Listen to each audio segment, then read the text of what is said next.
Hey everybody, I'm Matt Hill, and I am truly blessed and honored to be next to my Uncle David-in-law, David Perini, here in beautiful Scottsdale, Arizona. This guy to me, and he won't agree, but he's a legend. Well, And not really. And everybody calls me Dave. They shortened it. Dave, As I got older, I'm 75, and go ahead, Matt. no, I interrupted you. you're not I interrupting don't know me why he wanted to interview me. I'm like a relic of the past, but he did, and because uh, you saw the very first oil well drilled, apparently. no.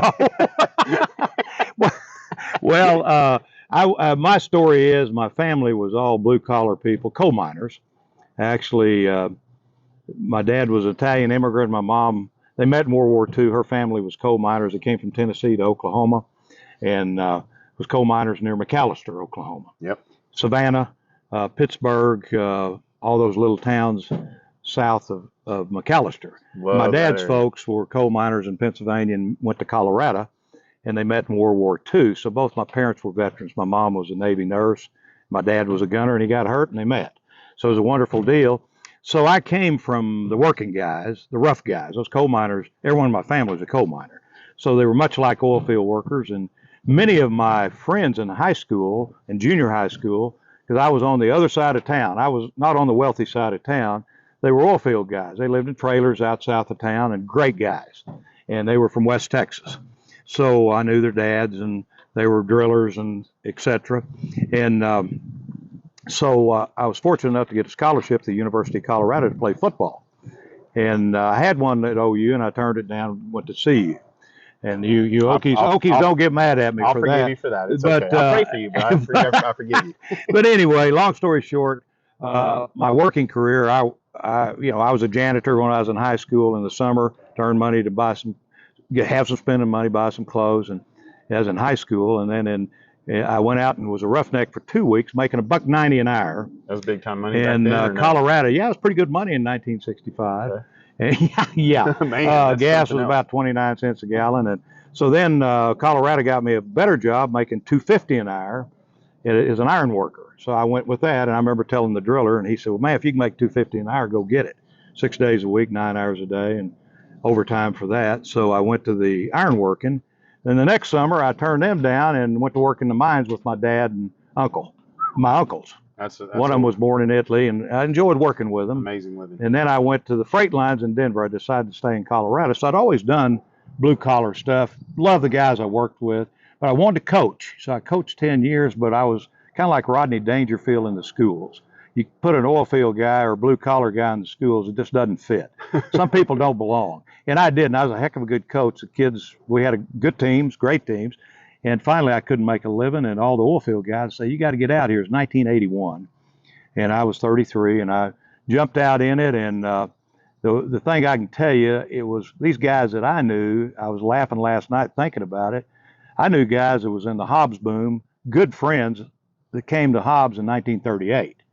Most of the guys that I learned from, they were out of the 50s.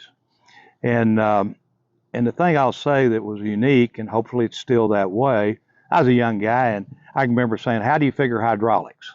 We didn't have all the calculators, and they would show me the liner size and the gallons per minute and all the baloney. Yep. I went to work for Encore Drilling Tools, selling reamers, roller reamers, blades for cricket holes, sold heavy wall drill pipe, collars, and all this stuff. So I got into that and really liked it. But the thing I want to tell you, the mentors I had, I thank them every day for where I'm at because I had so many people help me. It's real interesting if you'll ask an old timer, he's flattered and will tell you. But I was hired by a guy 53, and he was out of the OK Corral. I told him he was in a time machine. Drank whiskey. Whiskey was a I byword. like whiskey. Whiskey was a byword in that old oil field, but these guys were real people, good people, and fun people. We had a lot of fun, and I was in the New Mexico Permian Basin, West Texas, and both sides. And I go back to when there was a Gulf Oil, a City Service, all the old companies that I worked for, Atlantic Richfield or Arco, was a wonderful company. And I sold, and I was a top salesman pretty quick because I'd been a coach, and I knew hard work. I thought it was the easiest job I ever had, working 12, Now, 14 hours how a old day. were you when you became a salesman? 33. 33 years old. Yeah, but I was always a salesman. Yeah. I love people, and I love talking to people. And so they Encore drilling tools, actually, they were old Drillco guys. Okay. And Drillco was a cat's meow down, and they broke off, and Tom Brown backed them. Tom Brown Drilling. And all these names are probably foreign because these guys are. There's been a lot of mergers and acquisitions over the years. See, when I got out there, there was a million rigs. Wilbros, and of course Cactus was always there. Yep, Cactus. And there was Cactus Corporation, Cactus gold. Drilling. So anyway, there was a lot of stuff, but again, in my case, it came easy to visit with people and work hard, and that's the secret. I know. I told them when I hired on, I said, I'm a jock. I'm not a barroom rep. I want to be playing handball, golf. I want to get out there and work. And my boss said, hey, I'll be the barroom rep. I'd have to go get him from the bar about midnight every night. He was passed out and drive him home. So anyway, we had our barroom rep. I've known some of those. And so anyway, we had a lot of fun, and stories I could go on because I didn't know anything. And the first expense account I turned in was $58 for peanuts because I had a huge territory, and I called on rigs and offices. And I remember looking at the other guys, and they were writing up receipts. And all of a sudden, my expense account looked like the National War Debt. My boss liked it. He said, you figured it out, didn't you? I said, oh yeah, I figure out how this deal works. But the kindness of these guys, I just want to say, I think of them almost every day. Yeah. All the guys that helped me get in, and the biggest thing is being honest and treating your customer like you'd want to be treated. It's biblical. You treat everyone the way you'd want to be treated. And I refused, and I got picked up an enormous amount of work because I was fair with them. I didn't try to stick it to them. And I won't go into specific examples. Crazy how honesty in our industry just really shines. Well, it does. If you're honest with them, and it paid off for me. Atlantic Richfield, I was very on the downhole reamers, on the surface reamers. I told them, I said, hey, I'll gauge the cutters, and we'll just charge you body rental. I think we're in a soft area. And I'll make sure. He said, yeah, I want to pay for it. This is the old man from 1938. He was with Conoco when it was Continental Drilling, or Continental. Yep. So anyway, what happened? I went ahead and charged him body rentals for three wells and cutters for one. He wore them out at the last well. And my vice president called me and chewed me out. And I said, well, I don't know if you know this. I've got every rig Arco is running. Because he went to the office. He was the superintendent loved him. All of a sudden, I've got every rig in West Texas and New Mexico. By being honest. Yeah, it comes back to you if you try to do well. I was laughing about something. Bass, who's now owned by XTO, the Bass brothers. One time we had packed hole assemblies. It was on a Cactus rig. And you might not know this company. You'd have to be, the Superior Oil Company was out of Louisiana. And they mobile bought them later. And they didn't say Superior, it was the Superior. And no one with Encore could get in. And I got in with them. And I had a backup set of tools on the catwalk. And they came out, and the tools were worn out as a 16,000-foot well. And obviously all this is vertical. And what I'm talking about now. Now, you did eventually get to horizontal weld. Yeah, but what happened, I was around directional people. I'll tell you that in a minute. But anyway, this guy's name was Robert New. Well, my hands, they're not Phi Beta Kappa, the shop hands. We had all these connections in the early 80s. It wasn't 6 5/8 regular or, 4.5 X hole. It was, we had H90, the Hughes connection, IFs. We had everything under the moon. Well, this particular rig was H90. And they brought out 6 5/8 regular. Well, it makes up on top. They brought out the wrong connections, and of course the well parted. Oh. And they had a fishing job. He called me. It was on Sunday and chewed me out. And he said, "Your ass has run off." And I'm driving out there trying to figure out what I'm going to say to this guy. And there was a big old hefty, big pot-bellied tool pusher, and they're all in there, and he's in a chair backed up. And I walked in, and old Robert New was tight-jawed. I said, "Robert, I got some bad news." I said, "Encore Drilling Tools is no longer going to do business with the Superior Oil Company. We're cutting your ass off first. He started laughing. He said, Perini, I said, the stool pusher just started belly laughing. I said, yeah, we're going to cut your ass off first. And so he said, get your shit out of here. I don't know if this is, I can say, so. He said, go ahead. He said, hell, bring some more stuff out here. And I told him, I said, if these guys were Phi Beta Kappas in the shop, they wouldn't be working for us for $8 an hour. They'd be making $50 an hour, and they wouldn't make the mistake. So anyway, a lot of it, I was talking about bass. We had a problem, and I went out there, and I said, we'll take care of it. How much rig time, and did it cost you? It was our fault. And I did that, and all of a sudden the guy said, hey, you're the first guy that's done that. And I did that on my own. I was actually a salesman and manager.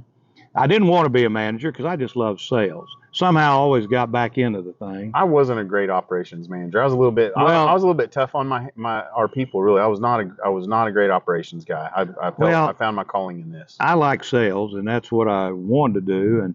And there are circumstances in my career. So how I left Encore, and this is just right and wrong. There's always a right and wrong, and you got to look at yourself in the mirror. I did, at least in my case, every day.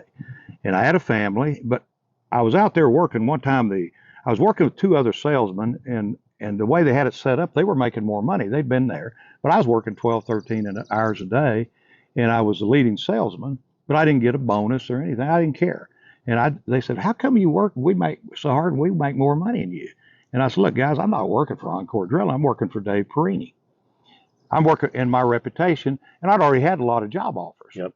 Well, late 82, we had a downturn in the price of natural gas and oil. And so the president of the company flies a Learjet in on a Friday, and he said, we're going to have to make a cutback here. And he said, I'm going to lay this salesman off, these shop hands off. And I'd hired these salesmen. I'd fired some of those bums and got some good guys in there. And I said, you can't do that. I said, these guys have a family. At least give them 2 weeks' notice to go find another job. They got to eat. And we argued. He said, well, he hadn't been to the oil field long. I said, I don't give a damn about the oil field. There's a right and a wrong. These guys got kids and wives. I said, that ain't going to work. We argued. And I said, well, I'll tell you what I'll do, Willie. He was the president of the company. He swept floors at Drillco in 1948. And I said, I'll tell you what I'm going to do. I'm going to give you the courtesy. I'll give you a 2 weeks notice. I'm out of here. I'm not working here. And he looked. Well, he called me. I'll give you a raise up to like a $2,000 raise. I said, I don't want a raise. I got to live with myself.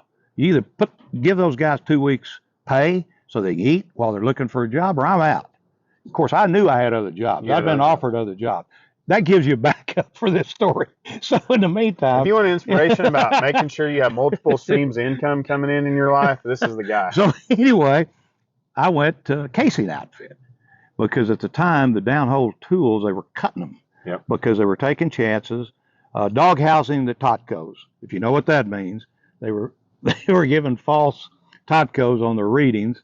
A lot of times that hole, when they actually finished, they couldn't even get, the thing was, they had more dog legs than the city pound. And so that might still go on today. Anyway, so in the meantime, not much has changed. I thought, well, casing's a good outfit. Hell, everybody's got to run casing. Yep. So I went to work for this guy. Well, he'd bought his stuff wrong in the 70s for 2.5, and the equipment value was just going south. And the market was going south, and the pricing was going south. We've all been through that if you've been in the oil patch. So all of a sudden, he goes under. I go around, and I had another job, and a couple of them. And so all my customers, they said, Perini, you started. You pick it up. You got great crews. You buy that equipment. Well, just on a lark, I'd been a school teacher. Hell, I couldn't hardly get a car. Well, I had all these letters from a big company that said, 2 or 3 of them wrote letters, said, we'll back this guy. Right. We'll give him our work. Atlantic Richfield was one of them. So the banks loaned me the money. I went into the casing business. And the way I had to run it, it was lean. I sold, and I had a desk and all that, and I would oversee some, but basically I was out selling and promoting the business, and we did real well. However, the workers' compensation for the guys hanging from the derrick in New Mexico just went, not in Texas, sky high. When I opened the business, it was $17 a hundred, and it went up to $64 a hundred. And then late in the game, I got a guy killed, and It wasn't our fault. Doesn't matter. Doesn't matter. It was on a drilling rig, and my modifier went sky high, and I was paying well over $100 for the workers' comp per 100. Yeah. I was doubling, and you couldn't stay.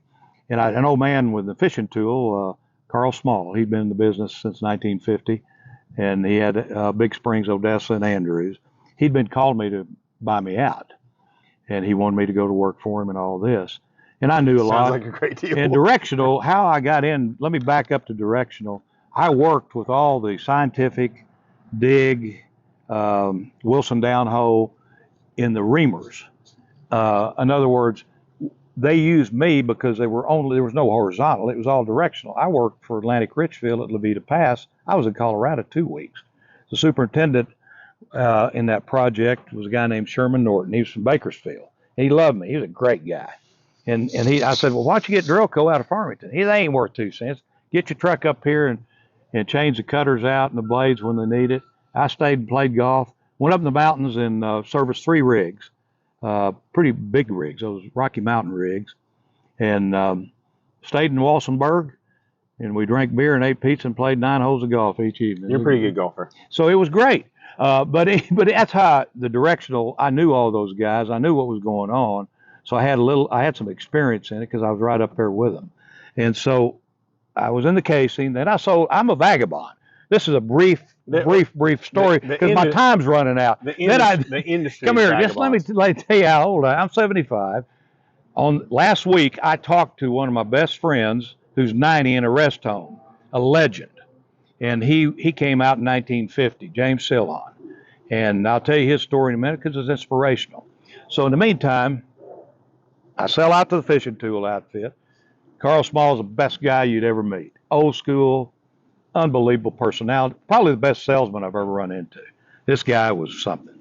Well, he came to eat with me. He said, Perini, my stomach's hurting. I said, probably indigestion or gallbladder. 5 weeks later, he was dead. At that time, I was out of work because it was real tough out there. It was 1996. I was out of work for about 45 days because there wasn't a heck of a lot of jobs, but I found some. And I found one, then I found more.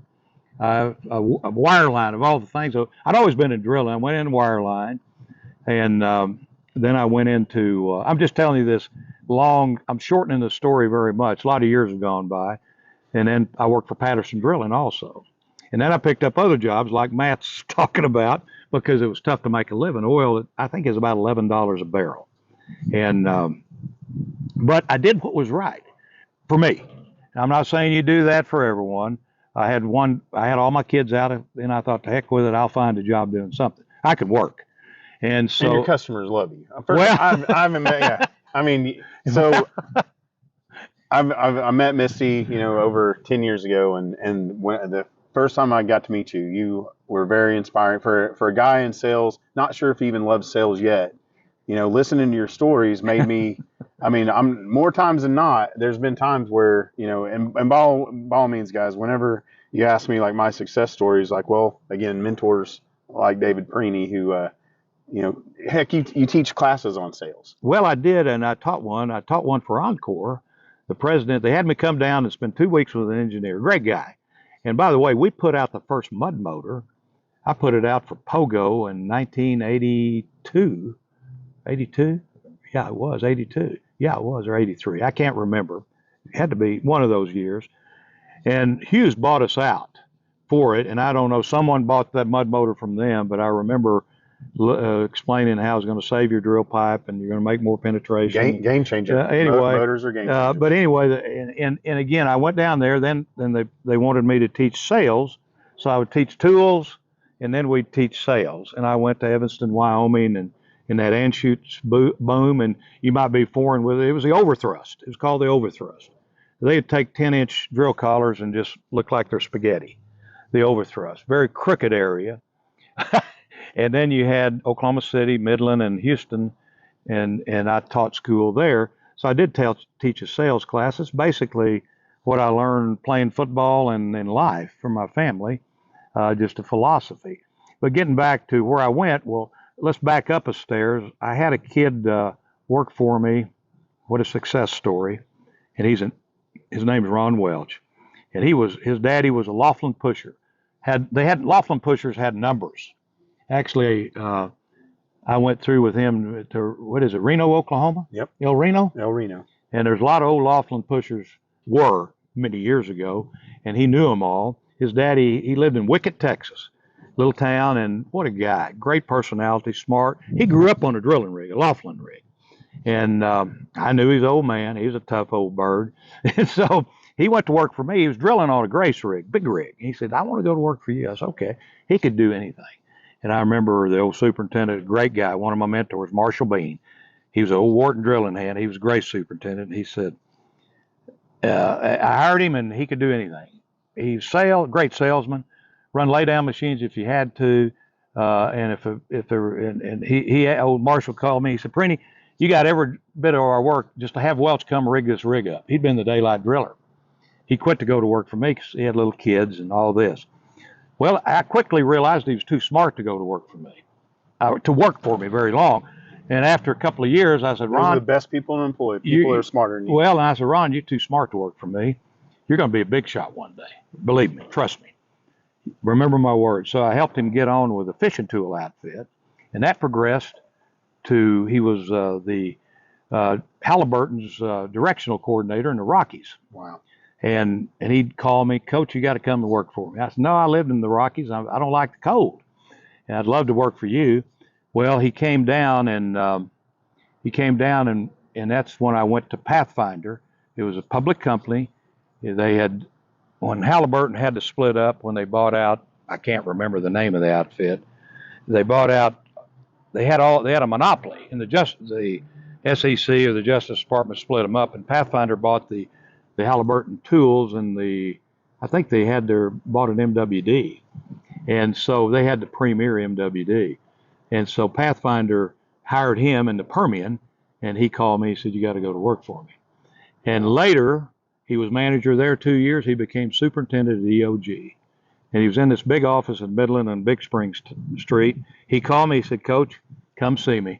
I'm finally a big shot. So I went up there, and I walked through the secretary. I said, I know this guy, Mr. Welch. He said, I told you he was going to be a big shot. He's one of those special guys, good person, work. He'd call me when he was managing on Sunday. He'd get out and make sure the tools were correct. One of these, and he's probably the best directional guy I've ever seen. And I've seen some great ones. He hired the best ones at Pathfinder. Where they're at now, I don't know. But I ended up my career with the best job I'd ever had. I worked at Pathfinder, and I got into horizontal. I'll never forget, I handed people cards in '03, and they looked at this and they said, what is this? Horizontal drilling. And I told them. Now your niece Misty Hill is selling directional for SB directional. Who knew? Yeah, there you go. And it's amazing. It was, and they were like, what is this? An old man there, he had his own wells, and he had a supply store. And his name was James Guy, great guy. And I ran into him at lunch, handed him a card. He said, Perini, he said, you've been a kind of a vagabond. You've been everywhere. But he said, this is going to be the cat's meow. And he was right. I hated to retire. I retired at 62. I had some of my own stuff I'd developed and was very lucky. I'd bought on the side when things were down. And I told those guys when I left, I said, man, guys, I hate to leave in this boom, but I'm like Vince Lombardi. I never lost a game. The clock just ran out. I got a few years left, and I want to enjoy them. So I elected to do that. But I think I'm going to try to get you back in as a consultant. No, I'll tell you the story on the guy in the rest home that I love. Him and his partner, Jim James, they went to work at Cactus Drilling as Roughnecks in 1950, best friends. They went to drilling, tool pushing, but they made up their mind one day they wanted to have drilling rigs their own. And this is far-fetched for a guy as a roughneck in 1950. And both of them, when I met them, they were consultants. Drove old cars, they were resource drilling superintendent. They had their old coveralls on, and they were consultants making, at that time, I don't remember, it wasn't like it is today, probably $500 a day. I met them in the 80s. Man, and they told me their plan. I said, hey, how come you don't get the new car? No, and they lived in trailers in Kermit, Texas. One of them in Odessa and one in Kermit. frugal, and they said, well, we're saving our money to buy that drilling rig. And let me tell you the guts these guys had. In 1986, oil went from $42 a barrel in December to $5 a barrel by April. Most of our family stopped working about that. And what happened, all these drilling rigs, they began to just sell them for scrap iron. I had a guy call me from a friend of mine. He said, if you want this rig, come get it. It's yours. Well, the cost to get it to New Mexico, I couldn't afford that, just to haul it. Well, anyway, Midland Drilling had a brand new rig, brand new drill pipe, and these guys took their cash because they couldn't borrow any money, and for $188,000 bought a 16,000 foot rig. I think we're going to get in trouble here in a second. She's coming to tell us to stop. Okay. Anyway, I had to talk to my wife a minute. So anyway, these guys bought it and they had their own cash to operate on. They'd saved since 1950. Goodness gracious. So anyway, I got the first job. It's tough. I lucked into it. They said, help find us a job. And so I had a reentry, 13,000 foot reentry, turned into a heck of a well.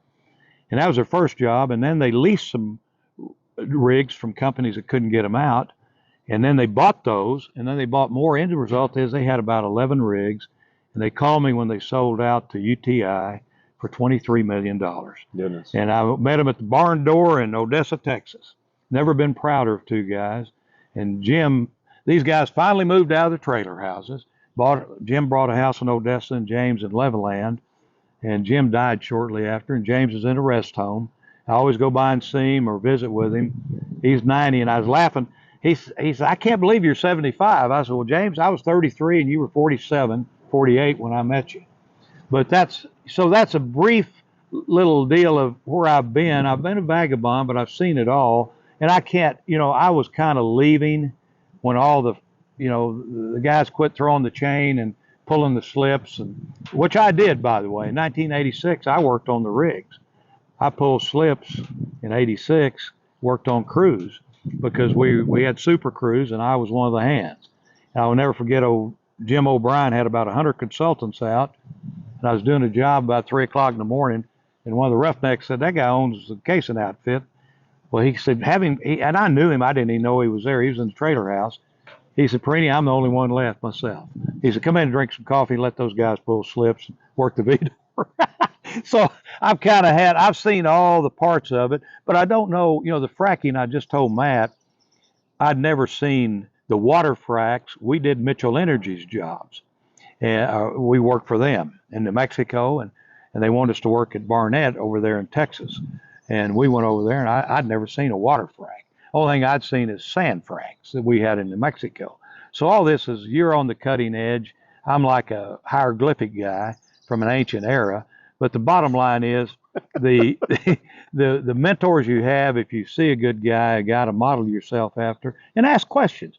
People are love to be asked questions. Look at me. Matt asked me to do this, and I said, no. But I thought, well, it's just my story. Everyone has their own story. It's a great story. It's a great story. But I've been very lucky. I knew that's all I can say about the oil patch. Best move I ever made. The people in the oil field undoubtedly are the best people there are.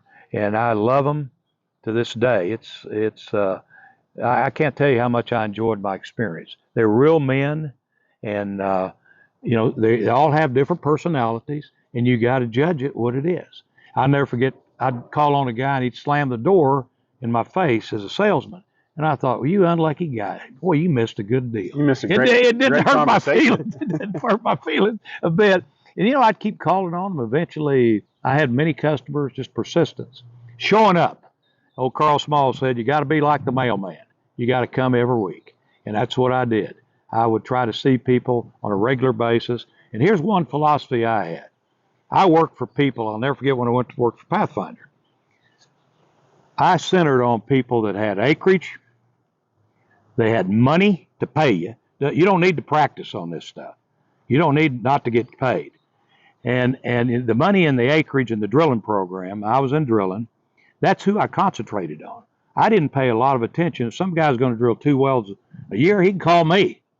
I'm not going to waste my time, because my time is taken care. So I told that guy, the president of the company, I said, here's my philosophy. I don't call on these guys that drill 3 wells a year. They want to call me, If they're smart, they will. Yeah, otherwise, I'm calling on the people who have acreage, a lot of money to pay us, because again, we don't need deadbeats.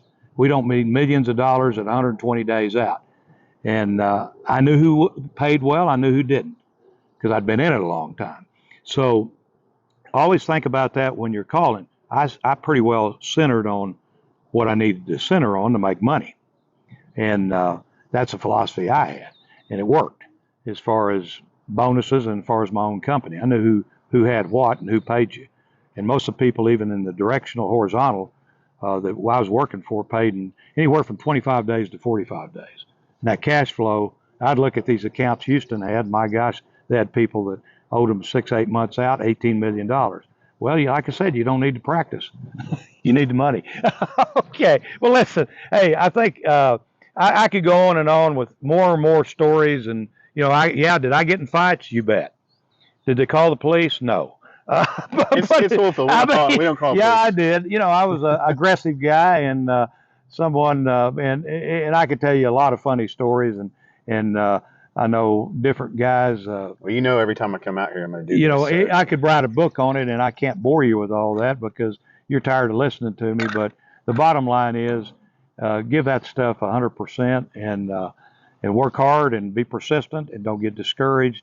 Set your goals, know where you're going every day. And everybody thinks sales is an easy job. No. If you're a real good salesman, you're working. I have 35 years, 40 years of planners. I knew every day and I knew every week what I was trying to do and accomplish. And sometimes I could that day. And then if what I didn't do, I'd catch it, because you've got to know where you're going. Well, you taught me a good trick too. Know what your customer, where they're going, what they need. How, if you know their projects, you're already there in front of them with what they need to take care of it. Well, and that's true. So, bottom line is, in those sales, everybody considers, those salesmen, they got it made. They just play golf and BS, drink beer and whiskey and this, that, and the other. I wish. If you're good at it, you're working your butt off, and you're planning exactly where in the heck you're going. And we're blessed. We live a blessed life. You bet. So all you salesmen out there, get with it, and I'll go over this sales class with Matt, and he can figure it out.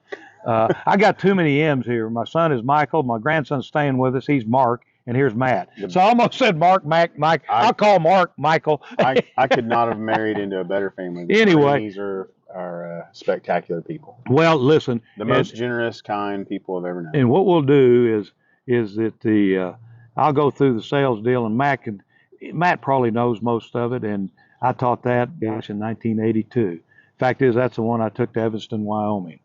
I spent a week or 10 days up there. Glad to get back to Permian Basin. I was playing golf in June, and they were building a Sheraton hotel, and something hit me in the face. I thought, what in the heck? It was a huge snowflake, wet.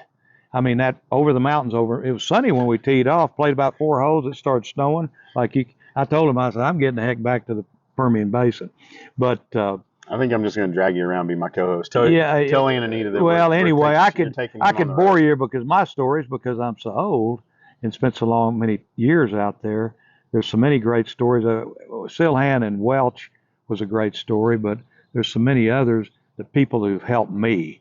I worked with registered professional engineers via a guy from Oklahoma, Chuck Miller. He was a consultant for Marathon, and that introduction played into the production and stuff I bought working with this engineer. So I was a vagabond, but you always got to be looking to provide for your family and yourself. You're still a vagabond. I visited him last year in Carlsbad. Now he's here in Scottsdale, Arizona. Well, listen, the oil field is with me, and I owe everything to those guys, and it's the people that make the oil field. And actually, the best darn people in the world. And sometimes they'll bark at you, but behind it all, they got a good heart. I guarantee you. Okay, I think, Matt, thank you for letting the Has-Been. I would consider this the Has-Been Cafe. For me, not for him. Wait a minute. Guys, thank you so much. Thanks for listening. We'll see you next time. Take care. God bless you. Bye-bye. Those are just... Cafe. That's too funny.